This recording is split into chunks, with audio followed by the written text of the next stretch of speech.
Hi, this is Mrs. Lindberg. I'm just going to help you to show you how to attach your 1.1 assignment. So you are going to click on to where you're going to attach, and then you need to go to attach files. So I saw you that you sent it to me, but unfortunately I cannot grade it unless it's in the Blackboard. So you're going to click on Browse My Computer, and then this should have your file wherever you saved it on the desktop, or if you have a folder for career planning, you would go into that. I'm just going to show you an example. So calendars, obviously you're going to attach your 1.1, but I wanted to show you.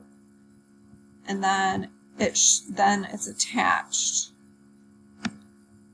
You don't have to write anything. You're going to then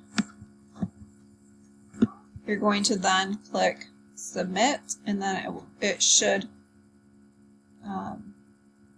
send to me. So try that, and if it doesn't work, then let me know and I'll try another video.